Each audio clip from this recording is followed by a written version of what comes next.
بہت سے صحافی بے روزگاری سے روزگار تک پہنچ گئے اور کچھ زمین سے آسمان چھو گئے۔ کوئی ساتھ چلا، کوئی آگے بڑھ گیا اور کوئی آتا جاتا رہا، مگر کریم رضا مونگیری کی شفقت سب کے ساتھ جوں کی توں رہی۔ جب ضرورت پڑی تو اپنی جیب کا لفافہ دوسرے کی جیب میں منتقل کر دیا، وہ بھی ایسے کہ دوسرے ہاتھ کو اس کی بھنک نہیں ملی۔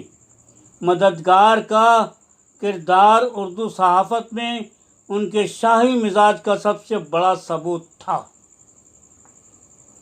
اردو صحافت میں ان کی سب سے بڑی معذوری یہ تھی کہ وہ استحصال کے فن سے ناواقف تھے، مگر یہ معذوری یقیناً ان کی جنت کی راہ کو آسان بنا گئی ہوگی۔ ایک دور میں جب کلکتہ کے اردو اخبارات میں سوویت یونین امریکہ کی طرز پر سرد جنگ جاری تھی، اس وقت بھی کریم رضا مونگیری غیر جانبدار تھے، سب کے ساتھ تھے، تناؤ سے آزاد تھے۔ میں نے 1995 میں کلکتہ سے دلی کا رخ کیا تھا۔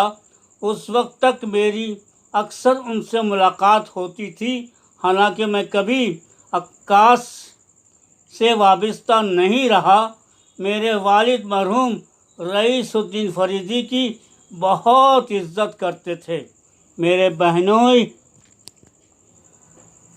عبدالسلام عاصم نے دلی منتقل ہونے سے قبل عکاس سے وابستہ رہے تھے۔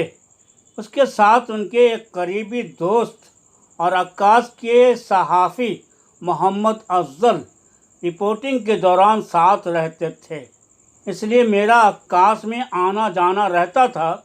یہ ان کی خاندانی رواداری کا نمونہ تھا کہ انہوں نے اس رشتے کو ہم لوگوں کے دلی منتقل ہونے بلکہ میرے والد کے انتقال کے بعد بھی نہیں توڑا۔ چند سال قبل جب میرے والد کی آٹو بایوگرافی کا رسم اجرا ہوا تو کلکتہ میں اس پروگرام کا تمام انتظام خود کریم رضا مونگیری نے کیا تھا۔ المیہ یہ رہا تھا کہ میرے اہل خاندان تو کلکتہ پہنچ گئے تھے، لیکن میں کمر کی تکلیف کے سبب نہ پہنچ سکا۔ جب میں نے اس پروگرام کے اخراجات کی ادائیگی کے بارے میں درخواست کی تو ادھر سے التجا آ گئی کہ کچھ حق میرا بھی ہے، مجھے اس سے محروم نہ کرو۔ یہ اعلیٰ ظرفی اور رواداری اب ناپید ہے، بات صرف مجھ تک محدود نہیں۔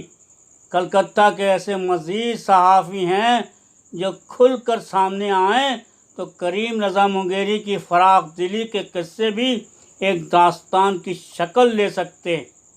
ان میں کچھ ایسے بھی تھے جنہیں کڑوا بولنے کے باوجود کریم رضا مونگیری نے شہد کے طور پر قبول کیا۔ کسی کا سہارا بنے تو کسی کے مددگار، کسی کے رہبر تو کسی کے سرپرست۔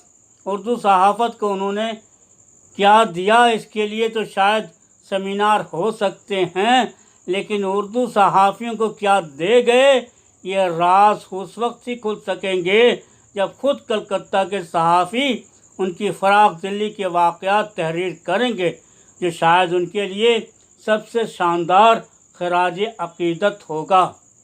تو دوستو، ابھی آپ احسن راشد کی ادبی دنیا میں ایک مضمون سن رہے تھے۔